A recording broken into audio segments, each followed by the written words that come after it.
Sebenarnya kalau kita bicara membangun sebuah tim juara, semuanya harus sinkron. Jadi kalau katakan ini kamar gantinya harus sama lah. Ulang tahun, besar-besaran, buka bazar booth segala macem, terus gue starnya tip X.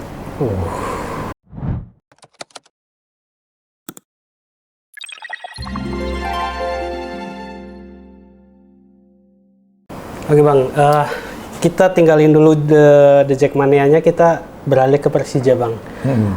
Abang pasti sebagai The Jack kan, ya pasti melihat lah Bang perkembangan Persija musim ini bagaimana. Sekarang finish di posisi 8 dengan 12 kali menang, 12 kali draw, dan 10 kali kalah Bang. Itu kan posisi 8 bukan habitatnya Persija Bang. Gimana Bang menurut Abang datnya? Ya, sebenarnya semua orang tuh berpikir bahwa rasional. Persija itu dengan tim ibu kota harusnya tidak layak lah finish di 8 tuh nggak layak. Papan tengah itu. Papan tengah gitu. Nah, kalau bicara kekurangannya, ini tentunya harus duduk bareng antara tim pelatih ofisial secara keseluruhan, manajemen, kan gitu ya, manajemen itu cuma masuk pengelola. Nah, apa yang kurang gitu? Tapi kalau menurut gue ngelihat memotretnya dari luar adalah manajemen nggak sinkron dengan tim pelatih. Abang lihat itu? Iya. Kenapa gue bilang begitu? Karena gini, menurut gue Simic itu sudah nggak produktif di era sekarang. Ya. Kalaupun dia dipaksakan tetap main karena sebuah kewajiban manajemen harus menyelesaikan kontraknya. Kontrak dia. Nah, makanya perlu ditopang dengan striker muda, tapi dia tidak cengeng gitu maksudnya. Salah satunya itu. Jadi ada pemain muda yang dia bisa mengontrol dribble bolanya, dia juga bisa cari peluang untuk mencetak gol, itu buat faktor Simic. Nah, lalu kalau kita geser juga bahwa pemain-pemain Persija yang muda-muda ini banyak dipinjemin. Ya, betul. Sama Thomas Doll. Nah, akhirnya ternyata mereka produktif di klub lain. Ya, betul. Ada pemain yang misalnya Rejaldi gitu ya, kita ambil contoh. Dia selama cedera di Persija sudah pulih, nggak dikasih momentum, nggak dikasih tempat untuk dia bermain, kan gitu ya. Akhirnya dia dibeli sama klub tetangga, klub rival, juara tahun ini, kan gitu. Artinya yang salah bukan Rejaldi-nya, kan gitu ya. Bukan bulenya. Bukan bulenya yang salah. Yang harus dievaluasi tadi itu, makanya official pelatih dan juga manajemen apa yang nggak sinkron, kan gitu. Karena menurut gua sebuah tim juara itu di dalam locker roomnya harus sinkron semua, tim manajemen official, lalu tim pelatih, fansnya semua jadi satu kekuatan. Karena nggak cukup itu juga sebenarnya, ada kerjanya psikolog, ada pekerjaan analisis segala macam kira-kira gitu. Tapi kalau ditanya, menurut lu betul gak? Kalau Persija nggak layak nih finish di 8 nggak layak. Dengan menterengnya skuadnya kan gitu, dengan menterengnya ini Jakarta gitu. Apa yang kurang? Kan gitu. Semua fasilitasnya pemain asing mau lokal levelnya sudah tinggi semua gitu. Betul. Makanya ini kritikan buat Persija. Musim depan dia harus bisa anak-anak hilang di luar sana dipulangkan dulu ke Jakarta. Nanti kekurangannya apa, tinggal dilihat komposisinya. Nah, kemudian yang terakhir ditanamkan jiwa dia bermain secara profesional. Kalau dia cinta sama Persija, dia pernah dibesarkan dari bukan siapa-siapa, sekarang jadi punya nilai value tinggi, harus kembali gitu. Ya, oke. Itu dari evaluasi manajemen dan sama tim kepelatihan. Kalau dari skuad Bang, Abang menilai beberapa nama yang mungkin tidak perlu lagi diperpanjang kontrak atau mungkin digantikan oleh pemain lain di Persija itu siapa Bang? Ya, kalau gue ngeliatnya gini, komposisi itu adalah gini, 10%-nya adalah pemain senior. 10%. Kenapa harus pada pemain senior? Karena ini jadi leader. 10%. Lalu sisanya ini kan tinggal dibagi, berarti ada sekitar 90%. 90% ini harus dibagi pemain-pemain muda, 35%, sisanya middle, maksudnya rata gitu. Nah, pemain asingnya katakan, karena ini juga masih simpang siur pemain asing, rencananya ada 8 pemain asing yang akan diputuskan. Tapi ini nanti diputuskan di Kongres karena itu berjalan. Kalau tiap tim ngontrak 8 pemain lokalnya gimana? Kan gitu, karena cuma 12 pemain. Artinya mayoritas asing dong gitu. Walaupun misalkan 4-1 atau 3-1 atau 2-1 kan gitu. Untuk komposisi luar Eropa sama Asia kan kira-kira gitu.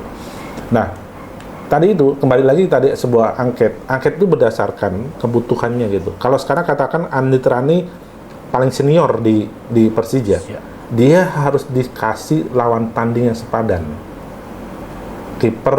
Dua kiper yang bisa mengambil posisinya Andi Trani, supaya juga Andi Trani nggak enak-enakan, tidak bertahan di zona nyaman kan gitu. Harus ada pembanding dari Simic siapa, kan gitu. Harus ada pembanding pemain recruit gitu. Jadi supaya kompetitif tuh tadi, gitu. Kan tahun ini perginya Maman dan Toncip berarti pemain seniornya tinggal Andri Tani ya. Kan gitu. Selebihnya pemain muda juga banyak yang keluar kalau nggak salah. Nah, tinggal penggantinya harus siapa yang sepadan. Nah, komposisi pemain itu kalau kita ngelihat klub Manchester City, kenapa dia 4 kali berturut-turut juara, karena kedalaman materinya bagus. Antara 11 pemain yang starter 11 sama 11 pemain di bawahnya ini selevel. Yang akhirnya kalau dia butuh misalkan menit Iqbal, ternyata mainnya cuma di menit sampai 65. Nah, sisanya ini kan harus sama nih. Harus sama di situ penggantinya. Gapnya nggak terlalu jauh gitu. Syukur-syukur pengganti ini bisa menjadi nilai positif di serangan counter track-nya misalkan gitu. Nah, itu yang harus harus bisa jeli lah gitu. Ya mungkin karena itu juga ya, saya dengar rumornya Persija juga mau mengambil penjaga gawang dari Lebanon, kalau nggak salah Muhammad Taha. Rumornya seperti itu, Bang. Jadi memang Persija ini sebenarnya musim kemarin tuh telat, salah atur strategi dan juga telat rekrutmen.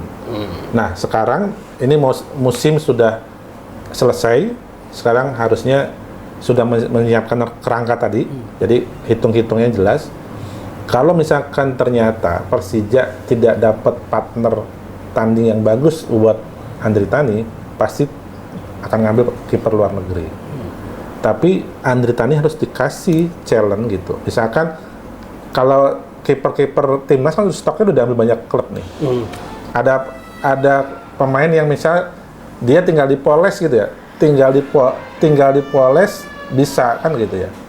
Misalkan ngambil contoh kipernya Rans turun kasta nih ke Liga 2. Hilmansyah itu bagus, mantan pemain nasional, tinggal dia didorong lagi. Modelnya kayak bule lah. Dia cedera lama, dikasih momen, dia akan top, naik lagi gitu. Nah, kira-kira contoh gitu-gitulah. Bang, kalau Abang melihat pelatih Thomas Doll ini perlu diberi kesempatan lagi atau? Pelatih Jerman itu kan kadang-kadang gini, pelatih Eropa itu kalau di Indonesia itu nggak akan bertahan lama. Kan gitu. Siapa misalkan Robert Rene aja nggak akan lama. Luis Milla aja walaupun kadang-kadang dia jadi suksesor gitu ya, ternyata juga nggak lama gitu ya. Nah, cocoknya dengan situasi kondisi Indonesia gitu ya, memang harusnya Brazil atau Amerika Latin ya, atau Argentina, maksudnya sama Amerika Latin, Argentina segala macam itu cocok di Indonesia. Gitu. Satu sisi udaranya dia ketemu, suasananya ketemu, makanannya juga ketemu. Kan itu dulu tuh yang menjadi perhatian gitu ya. Kalau yang lain-lainnya misalkan hiburan dan sebagainya itu kondisional lah kira-kira. Tapi untuk menentukan itu kan harus cocokin dulu gitu kira-kira.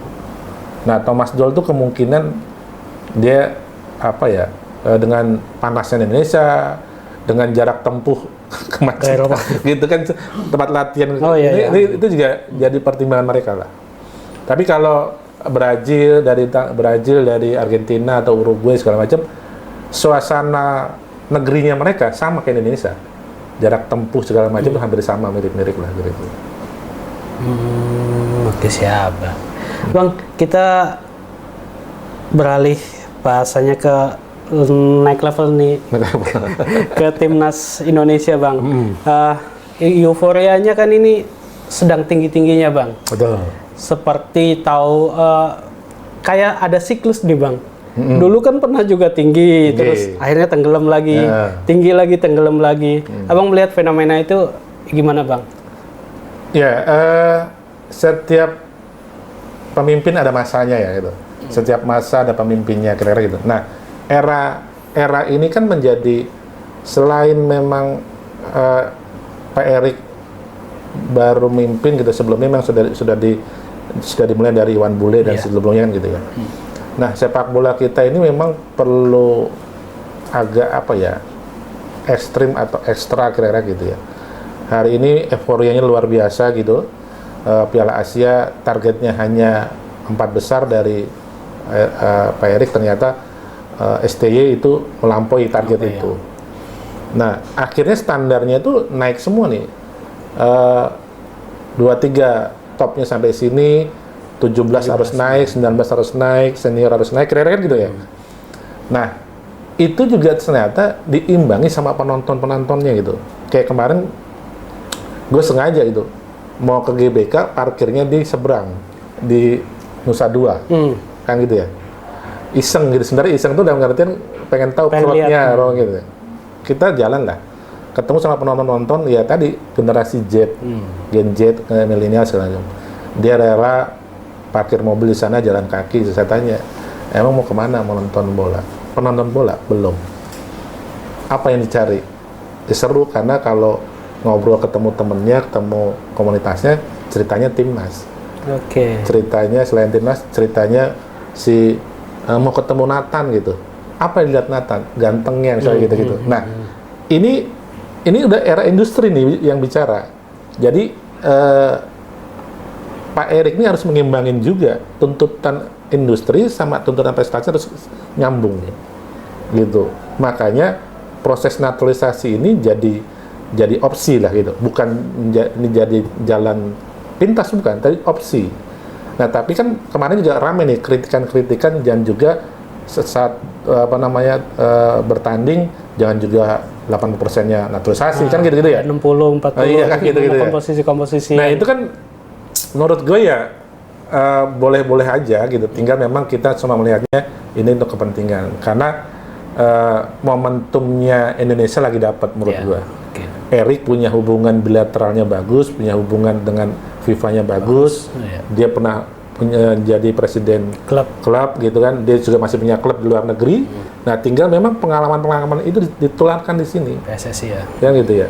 Artinya dia jadi chip koi udah, ngurus olimpiade udah, ngurus basket sudah, sekarang ngurus sepak bola, kan gitu ya. Nah, tinggal memang itu tadi berbarengan. Dan kalau kebutuhan tadi hiburan, entertainment gitu jadi satu, ini menarik sebenarnya gitu. Nah, tinggal momentum-momentum itu diambil oleh kita.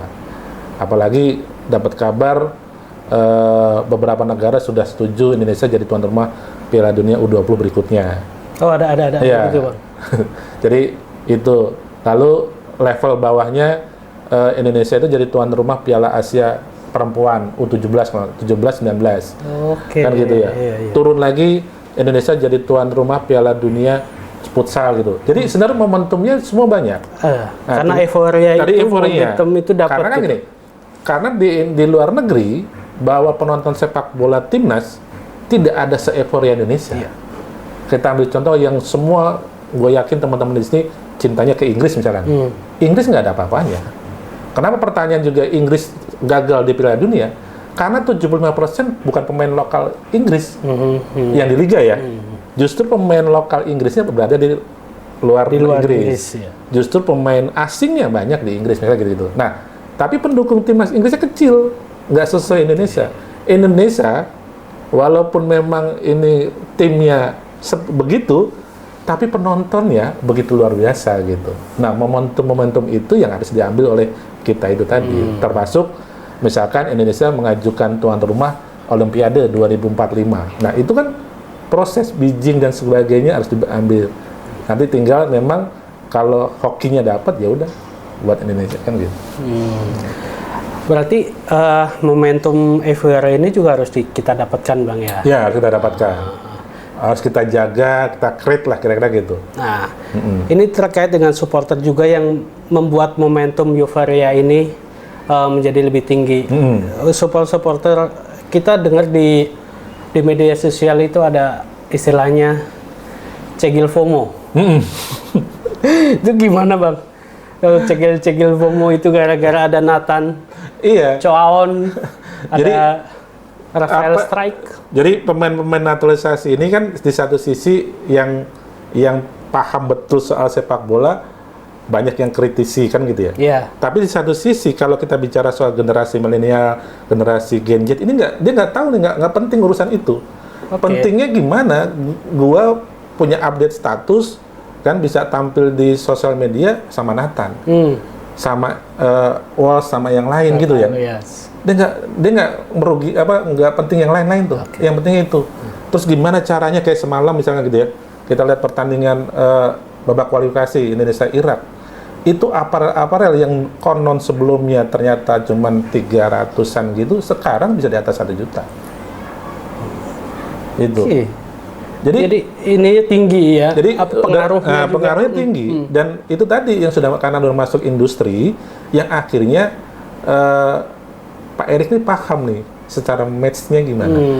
Sebelumnya gitu ya, timnas ini dikelola oleh BTN, Badan Timnas Nasional. Sekarang ada PT yang ngelola timnas dari komersialisasi. Makanya protesnya banyak di sosmed. Kenapa tiketnya naik 3 kali lipat? Ya. Kenapa tiketnya naik 2 kali lipat? Kan gitu. Yang dulu mungkin kita pernah ngerasain nonton di tribun atas cuman harganya 70-an, 100-an, sekarang 250 misalnya gitu. Karena udah bicara industri. Suka nggak? Pasti banyak yang nggak suka. Yeah. Tapi apapun itu, tadi yang gue bilang generasi-generasi itu nggak peduli, gue mau nonton. Pinternya PSSI sekarang harusnya memang dibagi gini. Jadi tribun ini harus untuk fans supporter. Tribun ini memang untuk umum. Sekarang ini nggak diadu. Jadi misalkan atas, nah red nih hitung, oh ini anak-anak pelajar, mahasiswa mampunya ini nih, diadu nih. Jadi diadu supaya memang penjualannya ya sudah, kalau dari sisi yang ini ternyata nggak mau, sisi ini mau kok gitu. Dan jualannya nggak jualan konvensional, jualannya online. Jadi siapapun bisa mengakses itu. Ya kemarin saya juga kan di GBK Bang, sempat tanya juga beberapa supporter tentang kenaikan harga tiket segala macam. Mereka ada rasa keberatan, cuman rasa cinta kepada timnas itu ya mengalahkan itu semua gitu Bang. Iya. Kembali lagi tadi yang gue bilang. Jadi kalau misalkan hari ini misalnya gitu, pasti kalau kita masuk kantor, masuk kuliah, masuk ke tongkrongan, ngomonginnya apa? Timnas. Kita kalau nggak ngikutin tuh berita atau kita nggak jadi saksi kejadian, jadi ketinggalan. Jadi itu yang terjadi. Gitu. Kayak tadi pagi gue coba meeting di Medan Merdeka, baru nyampe dari yang jaga parkir sampai lantai atas, obrolnya itu. Semalam gue nonton sisi sini, tapi harga tiketnya sekian. Ada yang dapat tiket yang di bawah itu kan sekitar 550 gitu ya. Ada yang dapat 700. Jadi ternyata selain sisi itu bagus, tapi juga ada hal yang memang perlu dicatat-catat kira-kira gitulah. Kalau menurut Abang dengan euforia, dengan performa timnas sekarang ini, apa timnas Indonesia udah layak naik kelas, naik level ke levelnya Asia, tidak hanya ASEAN saja gitu? Kalau secara levelnya sih belum ya, tapi hari ini negara-negara tetangga gitu katakan, atau Asia Tenggara atau Asia, mungkin bahkan dunia katakan gitu ya, ini kan menghitung nih, ini yang mau dibuat Erick Thohir apa untuk Indonesia. Setiap hari, tiap bulan orang bertanya, kan gitu ya. Besok tanggal 11 kita ketemunya Filipina misalkan gitu. ini pertandingan adanya di Jakarta. Nanti bukan game. Timnas kita rencana ketemu Belanda dan Portugal main di Surabaya. Apa strategi berikutnya? Jadi negara-negara lain itu menunggu strategi berikutnya. Indonesia ini mau seperti apa gitu. Artinya sekarang diperhitungkan sekali. Diperhitungkan. Oke, siap-siap Bang. Oke Bang, satu lagi Bang. Ini kan Abang sekarang ada di Presidium Nasional Supporter Sepak Bola Indonesia. Abang sebagai sekjen kalau nggak salah ya Bang. Sekjen, betul. Nah, bisa dijelasin Bang, itu apa sih Bang, wadah apa sih Bang PNSSI itu? Ya, ceritanya pasca Kanjuruhan gitu ya. Kejadian Kanjuruhan ini kan menjadi momok tamparan buat kita lah, pencinta sepak bola. Kenapa ada kejadian itu? Kenapa harus ada korban sekian banyak? Kenapa ini tidak bersatu dan sebagainya. Buntutnya juga panjang itu ya. Buntutnya panjang. Sampai hari ini pun mungkin kita masih pro dan kontra. Level pertanggungjawabannya sejauh mana kan gitu. Pasca kejadian itulah ada berapa kali pertemuan-pertemuan yang diinisiasi oleh lembaga negara dan juga PSSI, dikumpulkanlah teman-teman gitu. Oke. Ya, urun rembuk cerita apa sih kendalanya, kenapa harus begitu dan sebagainya segala macam. Nah, dari forum-forum pertemuan itulah lahirlah Presidium Nasional itu, yang juga ternyata selaras dengan aturan main pemerintah, keluar juga undang-undang keolahragaan amandemen terbaru. Nah, termasuk juga pergantian sosok pimpinan di PSSI itu menjadi satu kesatuan. Artinya rentetannya begitu. Nah, berjalan itu akhirnya 3-4 kali pertemuan sampai kita ketemu di forum di Makara UI, gitu kan. Kita memberikan rekomendasi ke pemerintah terkait soal undang-undang keolahragaan dan juga rekomendasi ke PSSI terkait pembenahan struktural, pembenahan juga transformasi sepak bolanya yang sudah disampaikan Pak Presiden ke FIFA, itu jadi kesatuan, itu kita buat gitu. Cuman tidak serta-merta itu selesai sebenarnya. Akhirnya forum ini kita buat lah, namanya Presidium Nasional Supporter Sepak Bola Indonesia. Nah, di sana kumpullah beberapa teman-teman Liga 1, Liga 2 gitu kan, untuk menguruskan itu dia. Nah, singkat cerita terpilihlah Daeng Uki dari Makassar untuk jadi pimpinan. Nah, sebenarnya pada saat itu gue hanya mengantarkan ini forum menjadi lebih elegan, lebih intelektual gitu, bahwa ada modal supporter ke pemerintah ini loh dasarnya, kira-kira gitu. Ternyata singkat cerita 3 minggu pasca pertemuan itu ternyata ada aklamasi, gue diminta untuk jadi sekretaris jenderal karena posisinya gue di Jakarta, Daeng Uki di Makassar, mau nggak mau rule organisasi ini harus tetap berjalan gitu. Abang yang lebih di sini lebih aktif. Ya, gitu, kira-kira begitulah Pak. Oke Bang, satu lagi Bang yang dikerjain dan sekarang dan ke depan itu apa Bang? Untuk ya, pasca itu kita langsung gerak cepat, kita sosialisasi terkait Presidium ini apa ini barang apa sih sebenarnya kan gitu ya. Kita keliling ke kota-kota di Indonesia menyampaikan bahwa ini Presidium adalah rumah supporter, rumah kita bersama untuk menyatukan visi ke depan. Apa yang kita lakukan, apa yang tidak lakukan, tempat kita berkumpul, berinteraksi gitu bersatu. Yang kedua memang kita lagi coba jalan juga. Jadi PNSSI ini tidak hanya di nasional, tapi kita turunkan ke provinsi. Jadi udah ada beberapa provinsi yang sedang berjalan untuk pembentukan itu semua. Itu juga untuk mengakomodir teman-teman yang di daerah supaya sebelum ke nasional ke sana dulu kira-kira itu. Ada wadahnya di situ. Nah, ke depan memang kita lagi persiapan kongres tahunan untuk membahas pengesahan ADRT terbaru kita Presidium, pengesahan juga terkait rekomendasi dan juga target capaian apa yang sudah kita lakukan dan juga target apa yang akan kita lakukan ke depan. Oke. Gitu. Menarik, ditunggu Bang hasil kongresnya. Kapan Bang itu kongres? Kongresnya hasil pertemuan kita tadi pagi sih rencana tanggal 12 Juni ini. Setelah Kongres PSSI, setelah lawan Filipina baru Kongres PNSSI. Oke, jadi kita tunggu Bang hasilnya. Mungkin Abang mau main-main ke sini lagi atau kita yang main-main ke tempat Abang bisa juga Bang. Mungkin kalau mau lihat acaranya tanggal 12 silakan datang dari teman-teman Harian Terbit gitu kan. mungkin bisa langsung dapat clue-nya gitu, baru nanti setelah itu baru gue datang lagi ke sini gitu. Siap, Abang. Terima kasih Bang Richard. Sama-sama. Kita obrolannya panjang, tapi sebenarnya masih banyak ya Bang. Masih banyak ya? Iya. Mau dihabisin sekarang nggak? Jangan. Oh, jangan. Nanti Abang nggak kesini lagi kalau Gitu. habisin, gitu kan. Oke, Sobat Terbitas, itu tadi obrolan kita mengenai sepak bola nasional, mengenai klub, mengenai supporter, mengenai liga, segala macam. Cukup banyak yang kita bicarakan. Sekian dulu obrolan kita untuk kali ini. Kita akan ketemu lagi dengan obrolan santai selanjutnya dengan topik yang lain. Semangat terus, tetap beraktivitas, dan tetap berkarya. Terima kasih.